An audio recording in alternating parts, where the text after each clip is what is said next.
Security ഉദ്യോഗസ്ഥരുടെ പ്രതികരണം, security ജീവനക്കാരുടെ പ്രതികരണം കാണാം. രഞ്ജിത്ത്, ഇതിനിടയ്ക്ക് പ്രതികരണങ്ങളിലേക്ക് കൂടി. ക്യാൻറ്റീൻ ഉണ്ടായിരുന്നു, അവിടുന്ന് തീ പിടിച്ചതെന്ന് പറയുന്നുണ്ടല്ലോ. ബേക്ക് ഭാഗത്തു നിന്നാണ് തീ പടർന്നത്. മുകളിൽ രണ്ടാം നിലയിൽ ബേക്ക് ഭാഗത്തു നിന്നാണ് തീ പടർന്നത്. അപ്പോഴേക്ക് പിന്നെ എല്ലാവരും പാടെ ജഗപോകായി. എല്ലാവരും പാടെ സ്റ്റാഫും പിന്നെ കുറേ കസ്റ്റമറൊക്കെ ഉണ്ടായിരുന്നു. തിരക്കുള്ള സമയമാണ്. അപ്പോൾ പിന്നെ അതുകൊണ്ട് കസ്റ്റമർ എല്ലാവരും പുക കണ്ടപ്പോൾ പിന്നെ എല്ലാവരും പുറത്തേക്ക് കൂടി. അപ്പോൾ പിന്നെ നമ്മളെല്ലാവരും ഇടപെട്ട് എല്ലാവരും പുറത്തേക്കാക്കി. പിന്നെ സ്റ്റാഫിനെ ഹോസ്റ്റലിൽ കൊണ്ടുപോയാക്കി. പിന്നെ അവരെ ഇതൊന്നും ആർക്കൊന്നും വലിയ കുഴപ്പമൊന്നുമില്ല, സുരക്ഷിത എല്ലാവരും. രണ്ടുപേരെ ആശുപത്രിയിലേക്ക് മാറ്റി.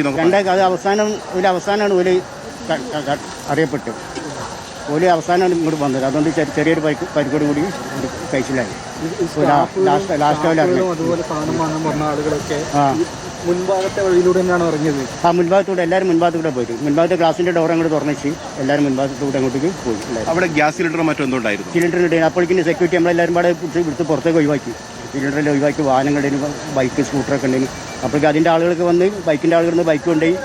പിന്നെ ആളുകളില്ലാത്ത നമ്മളെല്ലാവരും കൂടെ പിടിച്ച് പൊന്തിച്ച് പുറത്തുകൊണ്ടിച്ച് ഒക്കെ. സിലിണ്ടറിന് തീ പിടിച്ചിട്ടില്ല. ഇല്ല, സിലിണ്ടർ അപ്പോഴേക്കും എടുത്ത് ഒഴിവാക്കിക്കണം. എടുത്ത് പുറത്തേക്ക് കൊണ്ടുപോയിട്ട് അറിയിച്ച ഉടനെ എത്രയും പെട്ടെന്ന് ഫയർ സർവീസ് പെട്ടെന്ന് എത്തി തീ അണയ്ക്കാൻ തുടങ്ങി. പക്ഷെ തീ അണയണില്ല എന്നുള്ളൂ. പക്ഷെ ഒരു അണച്ചും കൊടുക്കുന്നുണ്ട്. തീ അണയ്ക്കാനുള്ള സംവിധാനം ഇവിടെ ഇല്ല. ഇവിടെ തീ അണയ്ക്കാനുള്ള സജ്ജീകരണമുണ്ട്. പക്ഷെ അതുകൊണ്ട് അത് പെട്ടെന്ന് നമുക്കത് റെഡി. ഇത് പെട്ടെന്നല്ല വന്നത്.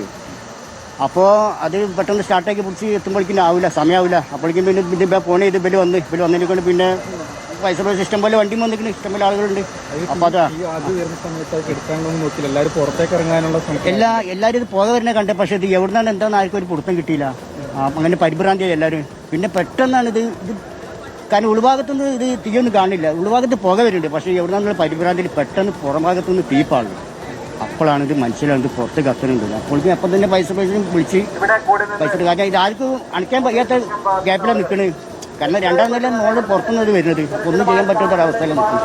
അപ്പോഴാണ് ഇത് ഫോൺ ചെയ്തത്. അങ്ങനെ ഫയർ സർവീസ് വന്ന് പെട്ടെന്ന് തീ അണക്കാൻ തുടങ്ങി. പക്ഷേ ഇപ്പോഴും അണച്ചും കൂടെ നിൽക്കുക തന്നെയാണ് സംഭവം. വെഡിങ് സെഷനാണോ തീ പിടിച്ചത്? അത് വെഡിങ് സെഷൻ തന്നെ. സാരി എല്ലാ ഡ്രസ്സും ഉണ്ട് ആ ഭാഗത്ത്. എന്തായാലും കണ്ടമാന സാധനം കത്തി നശിക്കണം. എത്ര നിലയുണ്ട് ഇത് 3 നില. രണ്ടാം നിലയിലാണ് തീ പിടിച്ചത്. രണ്ടാം നിലയിലാണ് തീ പിടിച്ചത്. ഈ താഴത്തെ നിലയിൽ തീപിടുത്തം ഉണ്ടായിട്ടുണ്ടോ? താഴത്തേക്ക് ഇപ്പോൾ ഈ മുകളിൽ ഇപ്പോൾ കത്തിയത് ഇനി താഴത്തേക്ക് എത്താനും സാധ്യതയുണ്ട്. ഇനിയിപ്പോൾ അത് നോക്കിയാൽ അറിയുള്ളൂ ഇപ്പോൾ എന്താ സ്ഥിതി എന്നുള്ളത്. ഏതായാലും ജീവനക്കാരെ മുഴുവൻ പുറത്തേക്ക് എല്ലാവരും പുറത്തേക്ക് ആർക്കും ഒന്നും പറ്റിയിട്ടില്ല. രണ്ടാൾക്ക് ചെറിയൊരു പരിക്കോട് കൂടി കഴിച്ചിലായിട്ടുള്ളൂ. പെട്ടെന്ന് ഉള്ളിലേക്ക് പെട്ടെന്ന് തീ വരാത്തതിന്റെ പേരിൽ കഴിച്ചിലായി. പെട്ടെന്ന് നമ്മൾ കണ്ടേക്കൊണ്ടയാണ്. ഇല്ല, ആ സമയത്ത് ഞാൻ ഇവിടെ ഇല്ല. ഞാൻ അതിന്റെ ശേഷം ഞാൻ ഇവിടെ വന്നു. ഏതായാലും തീപിടുത്തമുണ്ടായ ഘട്ടത്തിൽ തന്നെ തീ അണയ്ക്കാനുള്ള ശ്രമം നടത്തിയിരുന്നു. പക്ഷേ ആ ഘട്ടത്തിൽ ആർക്കും എവിടെ നിന്നാണ് തീ വന്നത് എന്നടക്കമുള്ള കാര്യങ്ങൾ അറിയില്ലായിരുന്നു. അവിടെ മുൾഭാഗത്ത് ആളുകൾ ഭക്ഷണമൊക്കെ കഴിക്കുന്ന ഒരു ക്യാൻറ്റീൻ സംവിധാനമുണ്ട്. അവിടെ നിന്നാണ് തീ പടർന്നതെന്ന് പറയുന്നുണ്ട്. അതേ സമയത്ത് അവിടെ ഗ്യാസ് സിലിണ്ടർ ഉണ്ടായിരുന്നു. പക്ഷേ അതിൽ നിന്ന് തീ പടർന്ന ഒരു സാഹചര്യം ഉണ്ടായിട്ടില്ല. അത് പെട്ടെന്ന് തന്നെ മാറ്റാൻ കഴിഞ്ഞു എന്നാണ് സെക്യൂരിറ്റി സ്റ്റാഫ് വ്യക്തമാക്കുകയും ചെയ്തത്. ഏതായാലും 156 സ്റ്റാഫ് ഉണ്ടായിരുന്നു. അവരെ പൂർണ്ണമായും ഉടൻ തന്നെ പുറത്തേക്ക് എത്തിക്കാൻ കഴിഞ്ഞിട്ടുണ്ട്. അതിൽ 2 പേർക്ക് ചെറിയ പരിക്കുകൾ പറ്റിയിട്ടുണ്ട് എന്നാണ് പറയുന്നത്. അവരെയാണ് പിന്നീട് ആശുപത്രിയിലേക്ക് മാറ്റുന്ന ഒരു സാഹചര്യം ഉണ്ടായിരിക്കുന്നത്. ഏതായാലും മറ്റുള്ള സ്റ്റാഫുകൾക്ക് സുരക്ഷിതരാണ് എന്നുള്ള കാര്യം കൂടി പറയുന്നുണ്ട്. എവിടുന്നാണ് തീ ആദ്യഘട്ടത്തിൽ പിടിച്ചത് എന്ന് മനസ്സിലാക്കാത്തത് കൊണ്ടാണ് ഇത്തരത്തിൽ വലിയൊരു തീപിടുത്തത്തിൽ പോയത് എന്ന് തന്നെയാണ് സെക്യൂരിറ്റി സ്റ്റാഫ് പറഞ്ഞു വെക്കുന്നത്.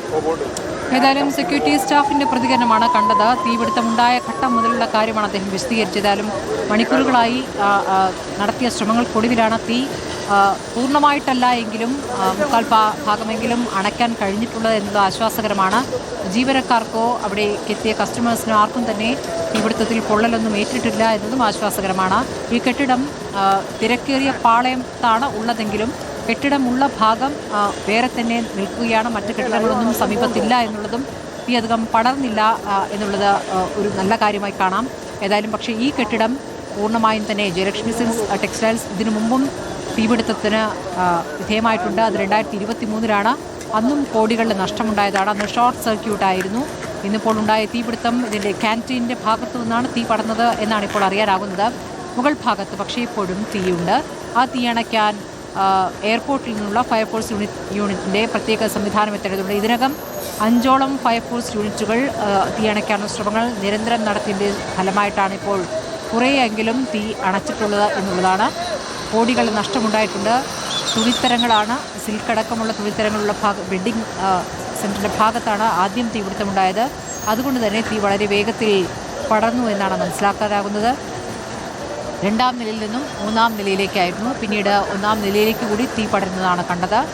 5 ഫയർഫോഴ്സ് യൂണിറ്റുകൾ സ്ഥലത്തെത്തി തീയണയ്ക്കാനുള്ള ശ്രമങ്ങൾ അതിൻ്റെ അവസാന ഘട്ടത്തിലാണ്. ഇപ്പോൾ എയർപോർട്ടിൽ നിന്നുള്ള പ്രത്യേക സംഘത്തെ കൂടിയാണ് ഇപ്പോൾ കാത്തിരിക്കുന്നത്. അപ്പോഴാണ് മുകളിലുള്ള നഷ്ടം അല്ലെങ്കിൽ ആ ഭാഗത്ത് തീ പൂർണ്ണമായും അണയ്ക്കാൻ കഴിയുക. എത്രത്തോളം നാശനഷ്ടം അകത്തുണ്ടായി എന്നതിലും ഇപ്പോൾ വ്യക്തതയില്ല എന്നുള്ളതാണ്.